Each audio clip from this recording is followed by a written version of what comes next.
You're listening to the Weekend Sport Podcast with Jason Pine from News Talk ZB. The scoop from the track, field and the court on your home of sport. Weekend Sport with Jason Pine, News Talk ZB. There is no greater spectacle annually in Australasian sport than State of Origin. Hines pushes it on. Delivers an intercept for Cherry Evans. He's scooting away. The 35-year-old legs might not get him there. He kicks ahead for Coach to run after it.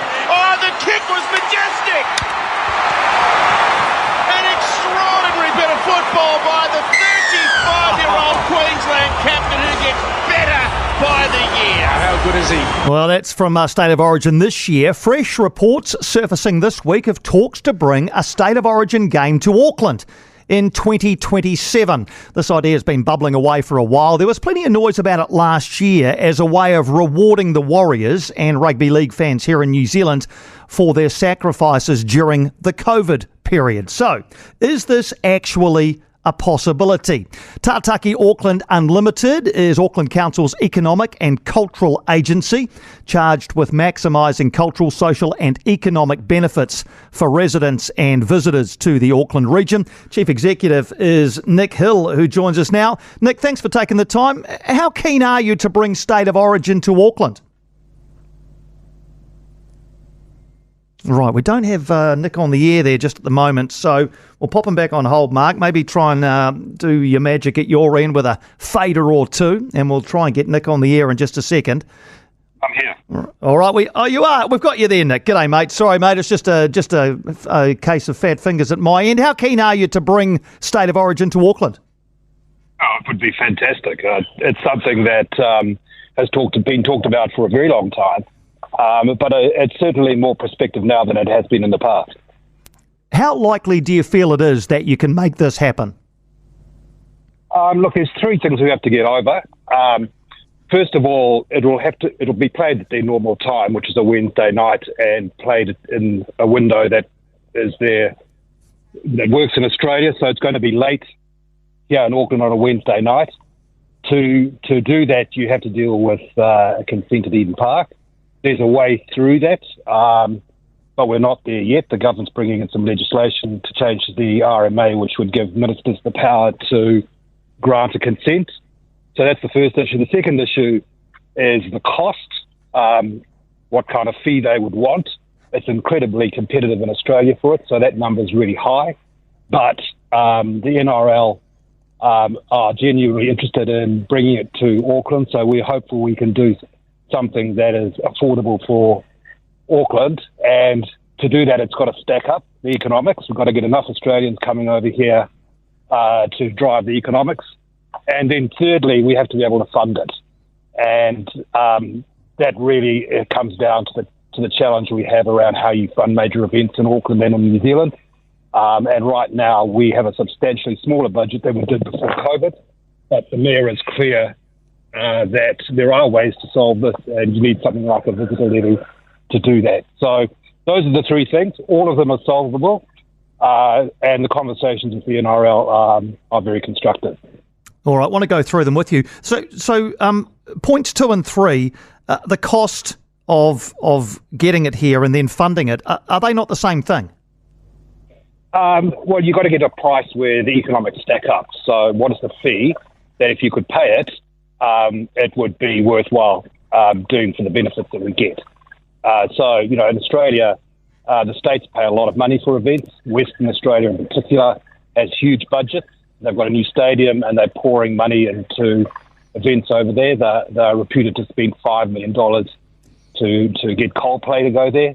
So they're spending large money. And at State of Origin, I think they've agreed in 26 it will go to Perth.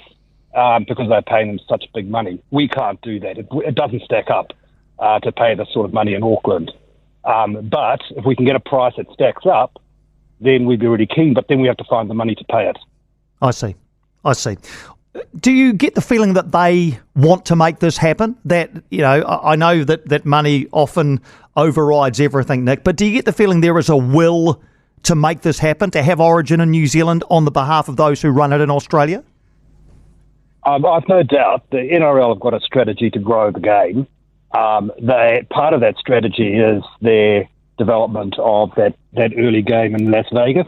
All of that is about expanding what they call expanding west. It's very commercial, but they've also got a strategy to grow it at community and at club level.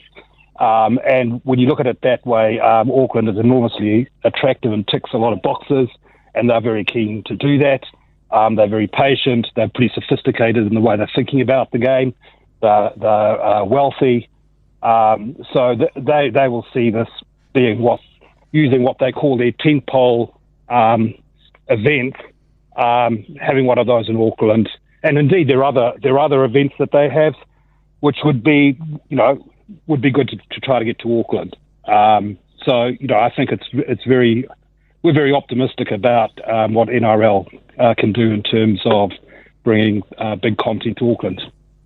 Let's talk about the late kick-off time to match up with the optimum broadcast window in Australia. You talked about the consent needed at Eden Park and the legislation that might be going through to allow that to happen. Can you give us a bit more detail on that? I'm probably not the right person in the sense that it takes you into all of the laws around planning and the regulations. But then the Eden Park needs a consent to operate events at night. It has quite a lot of constraints around how it's used. We're very supportive of the work that Nick Saunton has been doing with Eden Park to really expand how much it can be used. It's a really important asset for the city and the country. But the Resource Management Act sets the rules on all of that and who can make those decisions. But the government has introduced some legislation which allows them to fast-track these sorts of decisions. And from our understanding, the way it's written, it would allow ministers to make a decision that would allow this event to happen. Would there be any other challenges around, 9:30 is probably optimistic. I know they have all sorts of pre-game pageantry. So we're talking about a 10 o'clock kickoff on a Wednesday night probably, Nick. Are there other challenges around that? Well, I think it's really, irrespective of the rules and the law, you really want to have the residents on side. And again, Nick's done a fantastic job in building those relationships and working with the residents so that they feel that it's not unduly imposing on them. You need to have people prepared to go to a game at 10 o'clock at night. There's transport issues. There's all the usual logistics, just probably made a little bit more challenging by being a little bit later. But I think the FIFA World Cup last year, the kickoffs were pretty late. Not as late as 10, but and that worked okay. I think the prime issue is the regulatory one and the fact it's in the middle of the week. Mm. Would you need central government funding for this? It would certainly help. Either central government funding or we need a mechanism like the visitor levy, which there's been a lot of discussion going on about.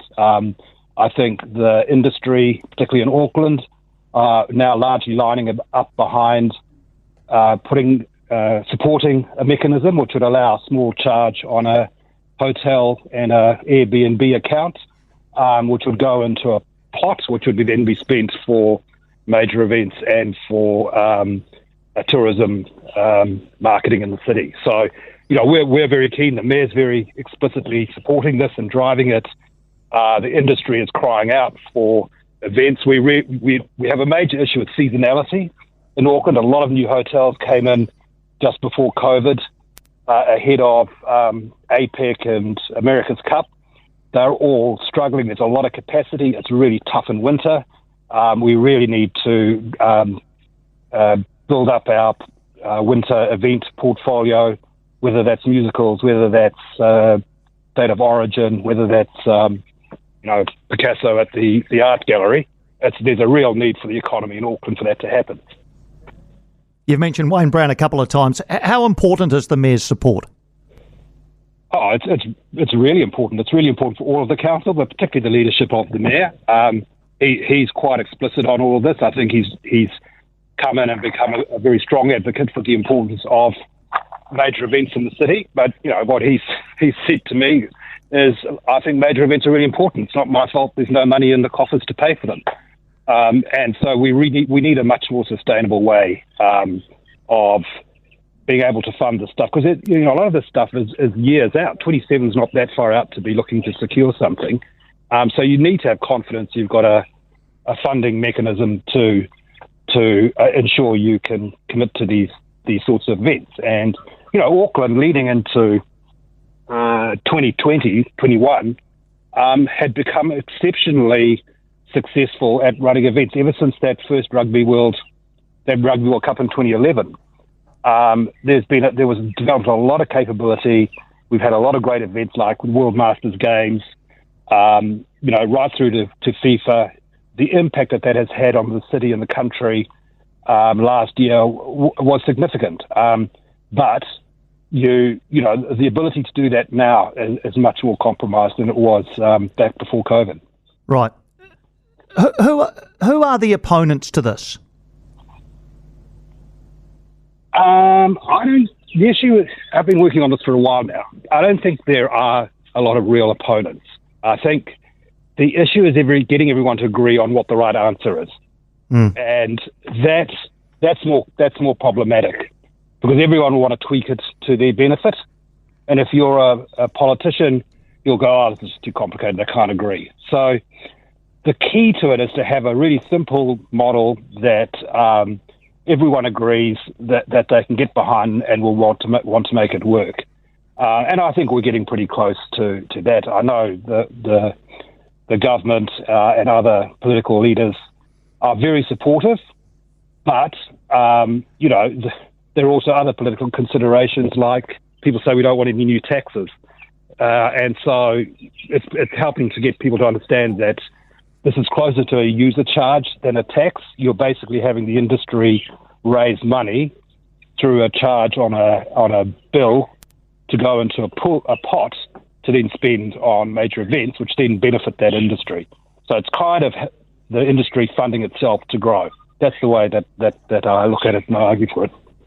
And as far as people coming into the city and spending their dollars on hospitality and other bits and pieces in the Auckland region, let's say if we look at the capacity of Eden Park as let's just call it around number 50,000. How many of that 50,000 capacity would need to come from outside of Auckland? That's a good question. I think I'm going from the top of my head here because I don't have the numbers in front of me. But, a good 25% of that, if not more. We think about it in terms of bed nights. Yes. So right now we've got the World Choir Games kicking off in the beginning of July. And that runs for 10 days. It will generate 11,000 bed nights. And that's a decent number. That really does make a difference to the economy. We've got an All Black test, obviously, is something that has a big impact on bed nights. So I think you're probably talking in the order of sort of 15,000, 20,000 people from offshore or from out of Auckland spending money to come into the city for a night, hopefully 2 or 3 nights, and that really supports our hospitality, retail, and all of those other businesses. That feels realistic, doesn't it? It is. I wouldn't be saying these things to you if I didn't think this was doable. It's not to say that it will happen. There are things we have to get lined up, as I've said, and all of them are actually quite big challenges. But on all of them, there is really there are answers, and I'm hopeful that we can get to it. But the clock's ticking, and that's the issue. A few of the NRL, they have plenty of options. They don't have to commit to bring it to Auckland. Well, that's probably quite a natural way to finish then, Nick. What is your time frame here? When do you have to get everybody aligned and make some sort of pitch to the NRL on this? Look, I don't have a firm date on what that is. We've had some pretty constructive discussions, but they will. I don't know when they need to lock it in, to be honest. So we need to do this as fast as we can, and they're all quite big things to line up. How optimistic do you feel on a scale of 1 to 10? I'm not going to hold you to it, Nick. Don't worry. It's a beautiful day in Auckland today. And I'm standing, looking out over the Hauraki Gulf, which is sparkling in blue, so it's more than 5. Good man, Nick. Great to chat to you, mate. Thanks for taking the time. All right. Thank you. For more from Weekend Sport with Jason Pine, listen live to News Talk ZB weekends from midday or follow the podcast on iHeartRadio.